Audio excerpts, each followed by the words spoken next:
Hello, ladies and gentlemen, and welcome back to yet another episode of Heroes of the Storm here on Not Your Professional Walkthroughs channel with me, your host, Max. So this time, we're going to be taking a look at a hero who has been added to the roster by the Blizzard developers, and this hero, or Orphea, is actually not belonging to any of the previous IPs that Blizzard does own. This was the first Nexus hero added to the game just purely by the developer from pure love of the game. So no Warcraft, no Diablo, no Starcraft, no Overwatch, none of it, just simply because they do love the game. So Orphea has been added to the game quite a long while ago, and she has multiple builds which she can actually follow. I have actually found potential 2 builds for her. There are some slight variations. However, we will most likely be using the Eternal Feast if I will be able to trigger it correctly. Now, the biggest problem is that as of late, the matchmaker has been throwing me into these weird matches, so I have been mostly playing like 2 maps over and over again. So it's either the Tomb of the Spider Queen or the Curse of Raven something, and it's been therefore annoying. And I even got like a match which was either on Volskaya Foundry or with the Warhammer Junction or the Waterhead Junction, and I was like all eager and holy crap, I'm gonna be able to get the match. And then just people started to go AFK or just call each other idiots and become extremely toxic, or started to troll or feed the kills to the enemy team, and therefore the matches have been completely impossible for me to cover because I do want to showcase what the character can do. I mean, honestly, if I would want to show how many times I have been losing, I can just go into like the match history and I can show you how horrible it has been as of late in order to prepare for the matches. So you can see with Orphea alone, I have had quite the weird matchmaker. So with that said, we are gonna try to build up her and see if we are gonna be able to showcase how effective she can be. Plenty of people might dislike her because she does not belong to any of the other IPs, but honestly, I really think she, and also I believe that Kira, one of the additional heroes who have been added for the Nexus, simply are really fun, and eventually I will try to get her and see if I will be able to learn her and try to showcase her in the playlist as well. I have crap ton of heroes to go over, as is the playlist to what I have so far done will be featured in the video's description, so go check it out after this one and see if there's a hero with whom you might have been struggling so far, or there's a build which you might want to try. The game is for free. All you need to create is a Battle.net account, so no need to worry there. All MOBAs are for free, so in case you are struggling with League of Legends or with, let's say, Dota 2 or many of the tens of thousands of clones of MOBAs, you can go check this one out and let me know in the comments how your experience is going. But with all that said, we're gonna jump in and see how this is gonna turn out. So wish me luck. For the Nexus. And we find ourselves on the map of the Dragonshire. Friendly team consisting of Orphea, Varian, May, Illidan, Deckard. Enemy team Zeratil, Butcher, Oriole, Murden, Falstad. I have honestly no idea what May's role is because she has been added to the game after I stopped playing it back in like 2018, maybe 2019. So we will figure this out. The enemy is quite tanky with Butcher and Murden there. If we will not focus their Oriole, we can have quite a lot of trouble, especially once Butcher is going to be able to acquire all his meat.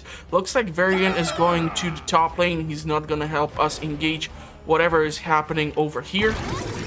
This is Orphea's long-range ability, where she puts out this sort of pool of weird liquid, which turns into these sort of spikes. And then we have our Q ability, which is gonna allow us to do this sort of skill shot forward ahead of us. And then we have a Chomp, which does this sort of AoE attack. We're gonna focus to try and eventually build up a quest for that. Deckard somehow sustaining quite a lot of damage. We're gonna try to push on and helping Illidan secure 2 kills. Really good. Orphea is quite decent at clearing out lanes. She's not probably the best at when it comes to potentially like dealing with camps, especially at the start. Like Illidan is able, even in the early game, to just go into a camp and just keep on self-sustaining himself. So we are going to be able to have quite a lot of fun. It looks like friendly Deckard, and I keep checking the names because I keep forgetting them. I'm sorry about that. Seems to be setting up some potions for us just in case. We're gonna chop the minion wave. We're gonna take some damage here from enemy butcher, but because he cannot hook us in as of yet, we are able to take the potion, and we're gonna be able to harass the enemy butcher quite heavily here.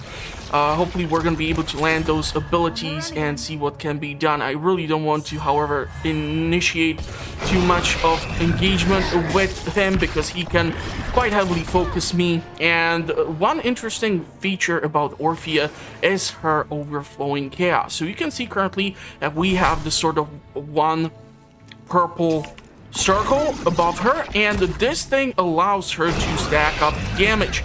So what happens is that if we keep successfully landing attacks on the enemy, we are stacking this up and we are therefore increasing the overall damage output of Orphea. If we manage to have all 3 of them stacked up together, we are able to increase the damage even more. It looks like Butcher tried to go in for the charge, but he somehow, I don't know how he was able to see that Varian or me were inside over there. He should not be able to through these things, so I'm not really sure how that worked, but okay. Looks like there's a big battle in the middle. We're gonna try to move in, try to help, try to land those shots. Looks like we are able to do quite a lot of damage here. What we need to manage with Orphea is her mana levels. Her abilities can drain quite a lot of mana. As you can see, the Chomp took out almost half of it, and we took Chaotic Assault. We're gonna try to apply some attacks here, try to prevent Butcher from doing what he is doing. Zeratul moving in for the kill. We are gonna try to back off.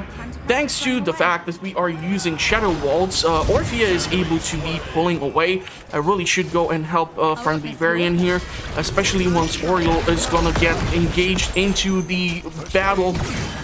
Unfortunately, unable to prevent this, so Butcher is going to be able to get some meat from that. He has 40 out of his quest already done, so we need to be careful on how we do this. So we picked up Chaotic Assault, so basic attack against enemy heroes while having 3 stacks of chaos deal additional 75% damage. So that is why landing these shots is going to be crucial for us in order to keep dealing even more and more damage. We're gonna go with Mind Devourer.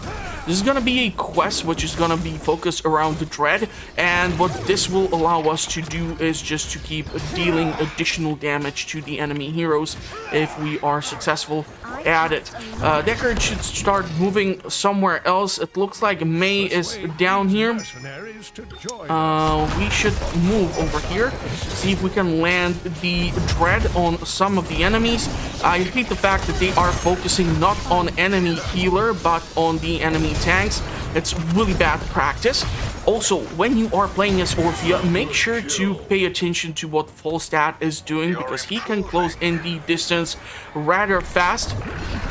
Trying to land the shots on Zeratul, I was unfortunately not able to do so successfully. It looks like Muradin is extending himself quite far ahead. I was unfortunately too far for the Chomp to land. And our first ability, what does it do, is actually changes the tip of our spear here. So our Q is going to be able to do a far more focused attack damage at the tip. Try to focusing on Zeratul here. I'm not really sure why the hell did he decided to engage.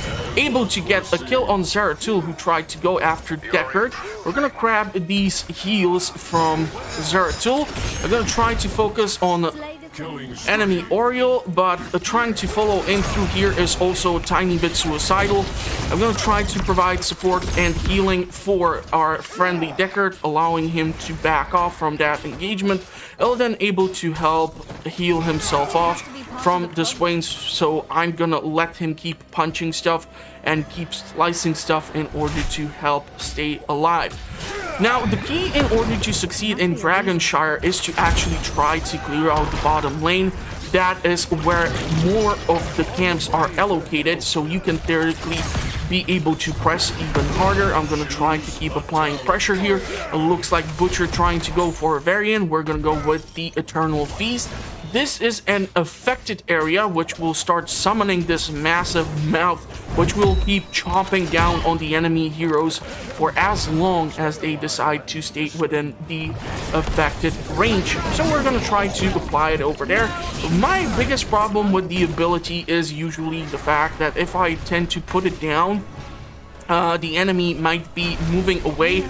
So it's really awesome if you are able to combine it with like Deckard's abilities and such, and that way you are just able to do a crap ton of damage during the time when someone is stationary.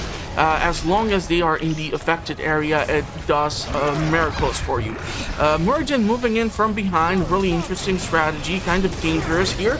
We're going to try to pressure him even further. Enemy Zeratul moving in. I'm trying to leave the potions as they are. As you can obviously see, we don't have our 3 stacks as of yet. Now we do have them thanks to the successful attack on Muradin.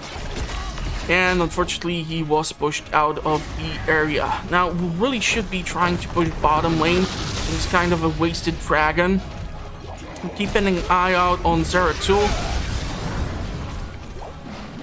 They are nicely grouped up, but we're gonna put this down over here, and this is gonna be death to a lot of the enemy heroes. As you can see, Muradin standing there helping Varian get the kill. Really nice collaboration. We almost were able to reach Zeratul there, but unfortunately it wasn't meant to be. Enemy Oriole was able to stun me, and therefore I wasn't able to deal more damage to Falstad. Falstad can really be a great counter to Orphea, so you really have to watch out for players of Falstad, because if they do their job well, you can suffer quite a substantial amount of damage in case you are not paying attention. So the gate is going down. We were able to suppress the minion wave. We're going to do the shadow walls. We're going to keep suppressing the minions even further. We're going to go with Abyssal Symbiosis. So hitting a hero with Chomp instantly grants Orphea maximum chaos and 283 shield for a certain amount of time. And because we need to keep closing the distance in order to do the Chomp, this is going to be really crucial, as that shield might be what keeps us alive. So we're going to try to put down the Chomp here. Enemy Oriole standing in the affected area. Muradin killed by not any of our heroes, but probably by this damage being thrown around. I'm gonna just use the Chomp in order to help clear this out. We're gonna back up a bit in order to help clear out the camp which is pushing down here. I certainly do not need our lane to be pushed too far back. We're gonna Chomp these two fellas, and there goes that attack. We're gonna keep on doing this, so we're gonna pick up the talent, which I totally just read about, and I did not even finished picking up. That usually tends to happen to me, especially as of late.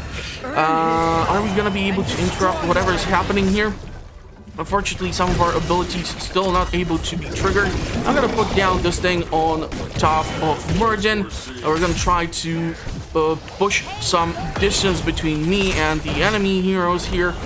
We were able to successfully do so. Someone is pushing in way too aggressively. Really not the best choice, all things considering, as this can give enemy Butcher quite a lot of meat. He has 117 stacks. If you get to like 340, we are going to be in some serious trouble. So we are trying to pressure the enemy lane at the bottom.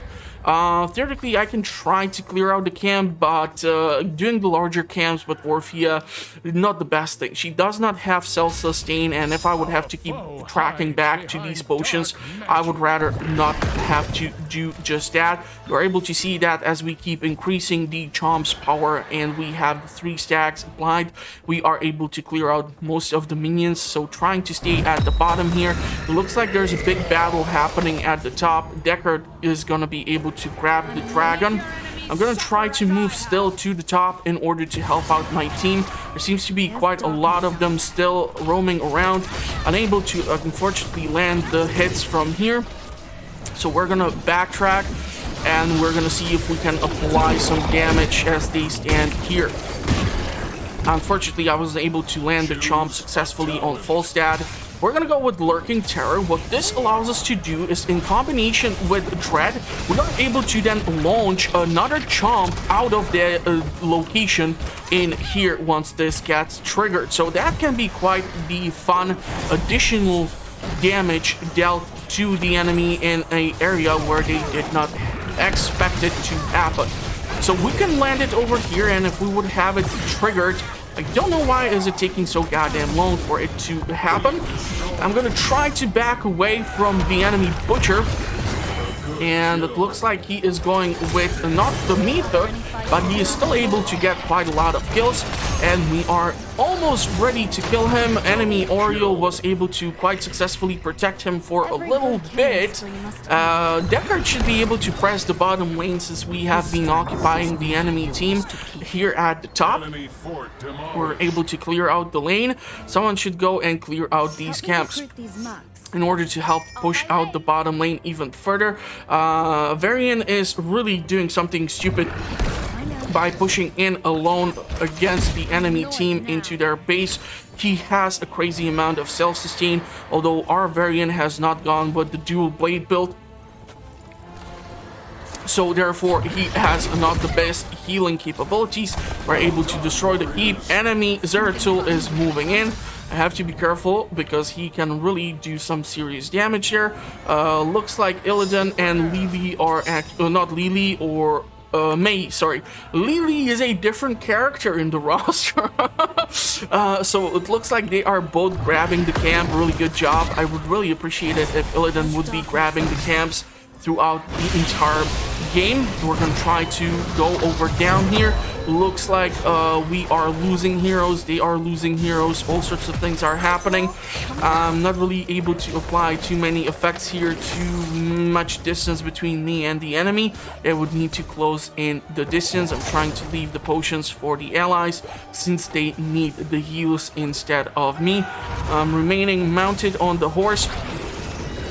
Are we gonna be able to keep Butcher engaged? Unfortunately, not so lucky there. We do have 2 of the power orbs, so we are gonna soon maybe reach 3 stacks. It looks like Butcher is able to finally reach his 200 meat, and therefore he's gonna become much more deadlier. We're gonna try to put some distance between us and the Butcher. We're gonna try to damage him. Someone should do something with enemy Oriole, because then she's able to do stuff like this. We're able to do quite a lot of damage here to them as they were nicely packed up together. May should really not be engaging solo versus all of them. So we're gonna try to retreat a tiny bit back. 210 stacks of meat. Not the best, but still dangerous enough. A really nice lane clear there.